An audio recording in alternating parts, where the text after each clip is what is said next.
কেন কাঁদেন নবীজি? নবীজির মনটা খারাপ হয়ে গেছে রে। একজন সাহাবী নবীজিকে ডাক দেয়া বলি, ইয়া রাসূলুল্লাহ, ইয়া হাবিবাল্লাহ, ওগো নবীজি, আপনার মনটা কেন খারাপ হয়ে গেল? নবী আমার ডাক দেয়া বলে, সাহাবী রে, আমি নবীজি জানতে পেরেছি এই কবরটার মধ্যে আযাব হয়। সাহাবী তাকায় দেখে নবীজি কবরের পাশে বসে গেল।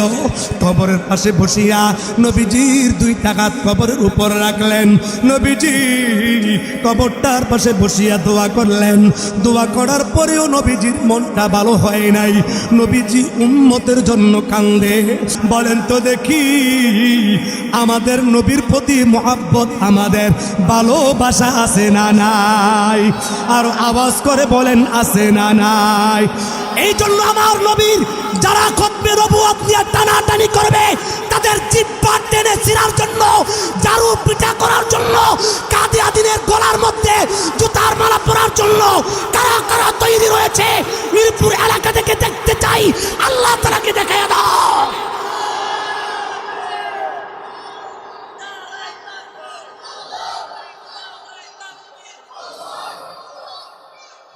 ভাইয়েরা আমার, নবীজির অন্তরের মধ্যে উম্মতের প্রতি মহব্বত, ভালোবাসা আছে না নাই?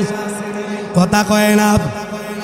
নবী আমার উম্মতের জন্য কান্দে রে। আগা উম্মত কবরের মধ্যে আযাবের মধ্যে কষ্ট পাবে, আর আমি নবী হইয়া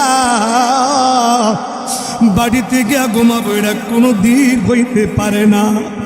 নবীজি সাহাবীকে ডাক দিয়া বলে, সাহাবী রে, তাড়াতাড়ি যাও, মদিনার বাজারে গিয়া এলান করে দাও, যেই সমস্ত আত্মীয় স্বজনরা জান্নাতুল বাকিতে তাদের আত্মীয় স্বজন কবরস্থ করেছে, ওই সমস্ত মানুষদের যারা, তারা যেন তাদের আত্মীয় স্বজনের কবরের পাশে এসে দাঁড়ায় যায়।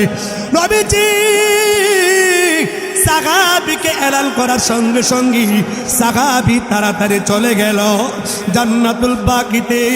কারা কারা আত্মীয় স্বজন কবরস্থ করেছ, মদিনার বাজারে এলান করে দিয়েছে রে। ও মদিনাবাসীরা, কারা রে তোমরা তোমাদের আত্মীয় স্বজন কবরস্থ করেছ? নবীজি বলেছে, যাও রে যাও, তাড়াতাড়ি যাও, জান্নাতুল বাকিতে তোমাদের আত্মীয় স্বজনের কবরের পাশে গিয়া দাঁড়ায় যাও। নবীজি কেন বললেন তাদেরকে কবরের পাশে গিয়া দাঁড়ানোর জন্য? প্রত্যেকে আত্মীয় স্বজন তাদের আত্মীয় স্বজনের কবরের পাশে গিয়া দাঁড়ায় গেল, কিন্তু যেই কবরটার মধ্যে আযাব হয়, ওই কবরের পাশে কেউ এসে দাঁড়ায় নাই। নবীজির আরো মনটা খারাপ হয়ে গেল, কারণ নবীজি উম্মতের মায়া, উম্মতের ভালোবাসা। নবীজি উম্মতি উম্মতি করে হাসরের ময়দান পর্যন্ত কান্নাকাটি করবে। এই জন্য বাবা, চলেন আমরা নবীজির উপরে দুরূদ সালাম পড়ি, সাল্লাল্লাহু আলাইহি ওয়াসাল্লাম। পাই যদি নবী গো আপনার দিদার, মৌতের যাতনা তাকিবে না আমার, দয়া যে করিয়া দিও গো দিদার, ইয়া রাসূলুল্লাহ, ইয়া হাবিবাল্লাহ, ইয়া রাসূলুল্লাহ, ইয়া আমারি মৌতের নিদান কালে তাকিও নবীজি আমার শিয়রে, দেখিব আপনাকে আপন নজরে, দেখিব আপনাকে আপন নজরে, ইয়া রাসূলুল্লাহ, ইয়া রাসূলুল্লাহ। মুনকার নাকির আসিয়া সওয়াল করবেন বসায়া, দিও গো নবীজি পর্দা উঠ মুনকার নাকির আসিয়া সওয়াল করবেন বসায়া দিও কোন বিজি পর্দা উঠায়া করিব সালাম আপনাকে দেখিয়া করিব সালাম আপনাকে দেখিয়া ইয়া রাসূলুল্লাহ ইয়া হাবিবাল্লাহ ইয়া রাসূলুল্লাহ। ভাইয়েরা আমার, আল্লাহর পয়গম্বর দীর্ঘক্ষণ পর্যন্ত অপেক্ষা করতেছিলেন, কিন্তু কবরের পাশে কেউ আসে নাই। অনেকক্ষণ পর্যন্ত নবীজি অপেক্ষা করার পরে তাকায় দেখেন একজন বুড়ি মা লাঠি বড় দিয়া কবরের দিকে আকায় আসতেছি। আওয়াজ করে বলে যাবি আল্লাহু আকবার। কবরের পাশে এসে দাঁড়ায় গেল। নবী আমার বুড়ি মাকে ডাক দিয়া বলে মা গো, ও মা, যেই কবরের পাশে আপনি দাঁড়ায় গেলেন সম্পর্কে আপনার কি হয়? বুড়ি মা ডাক দিয়া বলে নবী গো, যেই কবরের পাশে এসে আমি দাঁড়ায় গেলাম এই কবরের মধ্যে শুয়ে আছি আমার কলিজার টুকরা সন্তান। নবী আমার ডাক দিয়া বলে মা গো, আপনার সন্তানের কবরের মধ্যে তো আযাব হয়। এই কথা বলতে দেরি বুড়িমা একটা হাসি দিয়া ফেললো। নবীজি বুঝতে পারে নাই। বলেন তো দেখি, সন্তান কষ্টের মধ্যে আসি, সন্তান যদি অসুস্থ হয়ে যায়, সন্তান যদি বিপদের মধ্যে পড়ে যায়, তখন মা খুশি হয় না বেজার হয়? আর আওয়াজ করে বলেন খুশি হয় না বেজার হয়? নবীজি ডাক দেয়া বলেন না গো, ও মা, ব্যাপারটা তো আমি বুঝতে পারলাম না। আপনার সন্তান কবরের মধ্যে আযাবের মধ্যে আছে আর আপনি ঘেঁষে দিলেন, কারণটা কি? বুড়িমা ডাক দেয়া বলেন নবী গো, এই সন্তানের জীবনের কথা বলতে গেলে আমি মা সহ্য করতে পারবো না। নবীজি ডাক দেয়া বলে মা গো, একটু বলেন না। বুড়িমা ডাক দেয়া বলে নবী, এই সন্তানটাকে আমি যখন ছোটবেলায় লালন পালন করি, ওগো নবীজি, এই সন্তানের বাবা দুনিয়া থেকে মারা যায়, আমি এই সন্তানটার চেহারার দিকে তাকাইয়া আমি দ্বিতীয় কোনো বিবাহ শাদী বসে নাই, সম্পর্কে আমি কোনো পুরুষের সাথে সম্পর্ক করি নাই। আমি সন্তানের দিকে তাকাইয়া ধীরে ধীরে আমার জীবনটা শেষ করে দিলাম। আমি এই সন্তানটাকে মানুষ করতে গিয়া দুনিয়ার সব বিসর্জন দিয়া দিলাম। এই সন্তান যখন বড় হয়ে গেল, সন্তানকে ডাক দিয়া বললাম, সন্তানটি বাবা তুমি কি বিবাহ শাদী করবা কিনা? সন্তান ডাক দিয়া কয় মা গো, ও মা, তুমি চাইলে আমাকে বিবাহ শাদী করাইতে পারো। সন্তান রাজি হয়ে গেল, মা রাজি হয়ে গেছে।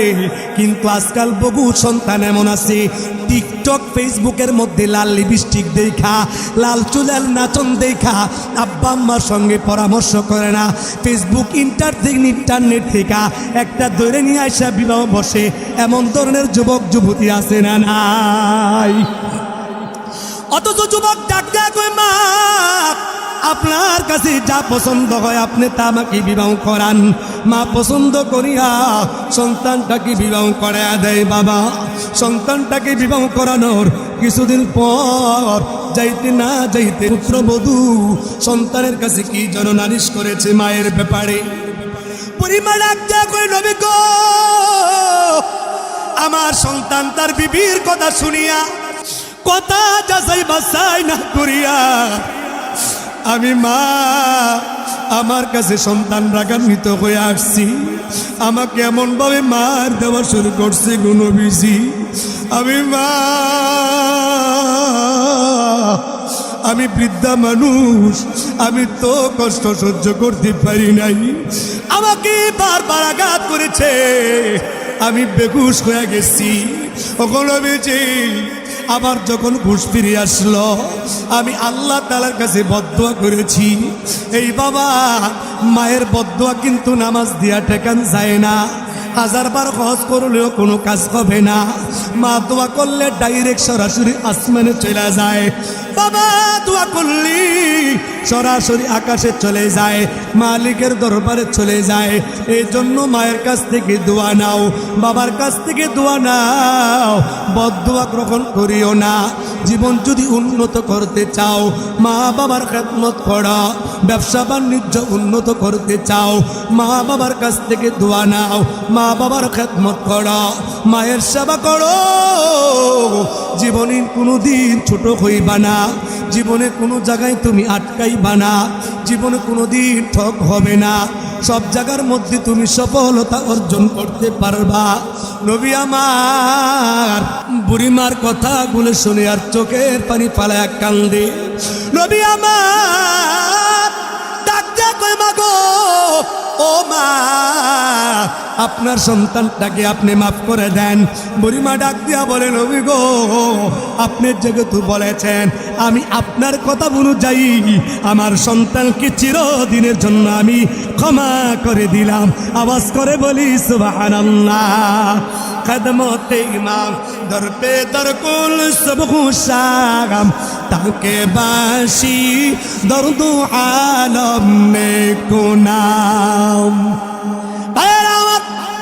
আল্লাহর পয়গম্বর যখন দেখেছি মা সন্তানটাকে মাফ করে দিল, ভাইয়েরা আমার আল্লাহ পাক রব্বুল আলামিন হযরত জিবরাইলকে পাঠাইলেন, জিবরাইল রে যাও যাও আমার হাবিবের কাছে যাও, আমার নবীজিকে সালাম দাও, আমার নবীজিকে বলবা আমার নবীজি যেন আমি আল্লাহ তাআলার কাছে দোয়া করে, আমি নবীজির দোয়ার উসিলা করিয়া মায়ের দোয়ার উসিলা করিয়া যুবকের কবরের আযাব মাফ করিয়া যুবকটাকে জান্নাতবাসী হিসাবে আমি আল্লাহ ঘোষণা করে দেব। আওয়াজ করে বলি সুবহানাল্লাহ।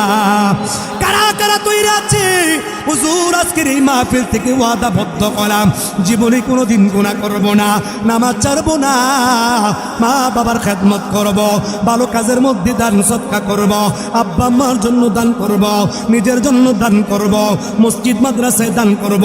কারা কারা তৈরি আছি 2টা হাত আল্লাহ তাআলাকে দেখায়া দাও। মাশাআল্লাহ, আল্লাহ আপনি কবুল করেন, মঞ্জুর করেন, সকলে বলি আমিন।